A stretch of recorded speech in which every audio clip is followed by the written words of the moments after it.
శ్రీ కనకదుర్గ జ్యోతిష్యాలయం జ్యోతిష్యం చెప్పబడును.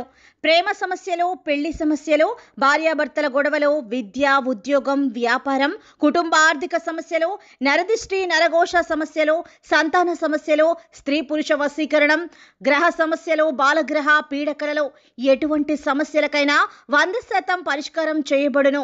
అన్ని విషయాలు ఫోటో చూసి ఫోన్లో స్వయంగా చెప్పబడును. గురువు గారికి నమ్మకంతో కాల్ చేయండి. గురూజీ రామరాజు 9000442025. హాయ్ ఫ్రెండ్స్, అందరికీ నమస్కారం అండి.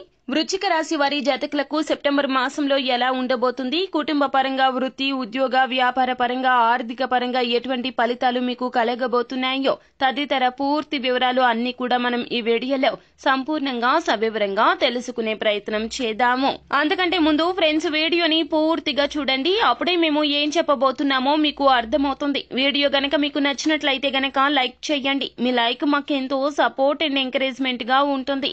ఇక ఆలస్యం చేయకుండా వీడియోలోకి వచ్చేద్దాం. వృశ్చిక రాశి వారి జాతకులకు ఈ మాసం అనుకూలంగా కనిపిస్తుంది. ఆర్థికంగా ఆదాయం పెరిగే అవకాశాలు ఉన్నందున ఈ మాసం మొదటి అర్ధ భాగం చాలా బాగుంటుంది. అయితే చివరి భాగంలో ఖర్చులు కాస్త పెరగవచ్చు.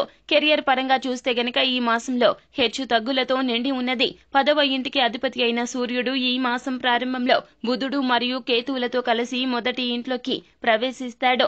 తత్ఫలితంగా కాస్త మిశ్రమ ఫలితాలైతే కనిపిస్తున్నాయి. విద్యా జీవితం గురించి మాట్లాడుకున్నట్లయితే ఈ మాసం మీకు పదునైన మేధస్సు అందిస్తుంది. మీరు మీ పదునైన తెలివిని ఉపయోగించి ప్రతి విషయాన్ని కూడాను సమగ్రంగా అర్థం చేసుకుంటారు. అయితే 5వ ఇంటికి అధిపతి అయిన బృహస్పతి ఈ మాసం మొత్తం కూడా మీ 7వ ఇంటిలో ఉంటాడు. తత్ఫలితంగా ఆర్థిక పరంగా మీకు చాలా వరకు కూడాను స్థిరత్వం ఉంటుంది. అవసరానికి మించిన ధనం అయితే అందబోతూ ఉన్నది. అయినా మీరు మీ యొక్క అధ్యయనాలను కొనసాగిస్తారు. చదువు పరంగా మంచి విజయాలు అయితే విద్యార్థులకు కనిపిస్తున్నాయి. ఈ మాసం కుటుంబ సంబంధాల పరంగా హెచ్చు తగ్గులతో నిండి ఉంటుంది. 2వ ఇంటికి అధిపతి అయిన బృహస్పతి 7వ స్థానంలో ఉంటాడు. కుటుంబ సంబంధాల్లో ఇది మాధుర్యాన్ని కాపాడుతుంది. మీ కుటుంబ పెద్దల పూర్తి మద్దతు లభిస్తుంది. వారు మీకు మార్గనిర్దేశం చేస్తారు, మిమ్మల్ని ఆశీర్వదిస్తారు. అలాగే అదనంగా ముఖ్యమైన నిర్ణయాలు తీసుకోవడంలో వారు మీకు సంపూర్ణ సహాయ సహకారాలు అందిస్తారు. ముఖ్యంగా ఈ మాసం ప్రారంభంలో మీకు చాలా వరకు కూడాను డబ్బు పరంగా బాగుంటుంది. ధన సమస్యలు తొలగిపోతాయి. ఆదాయంలో గణనీయమైన పెరుగుదల కనిపిస్తుంది. వివిధ మార్గాల ద్వారా మీకు డబ్బు వస్తుంది. ఇది మీ ఆర్థిక వ్యవహారాలను సరిగ్గా నిర్వహించడానికి, సంతృప్తిని పొందేందుకు మిమ్మల్ని చాలా వరకు కూడాను తోడ్పాటు అందిస్తుంది.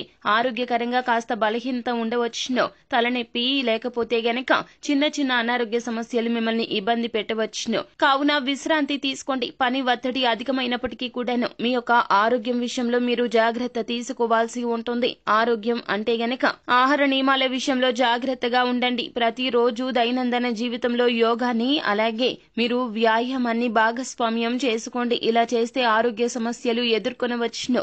ఈ మాసంలో మీకు రాబోయేటటువంటి చెడు ఫలితాల నుంచి బయటపడడానికి పరమశివునికి రుద్రాభిషేకం చేయడం కూడా మీకు ఎంతో మేలు కలగ చేస్తుంది. సో ఫ్రెండ్స్, చూశారు కదా వృశ్చిక రాశి వారి జాతకులకు ఎలా ఉండబోతుందో, ఎటువంటి ఫలితాలు పొందుకోబోతున్నారో తదితర పూర్తి వివరాలు అన్ని కూడా మీకు నచ్చినట్లయితే గనక వీడియోని లైక్ చేయండి. మరిన్ని వీడియోస్ కోసం మా ఛానల్ ని సబ్స్క్రైబ్ చేసుకుని ఫాలో అవ్వండి. Thank you.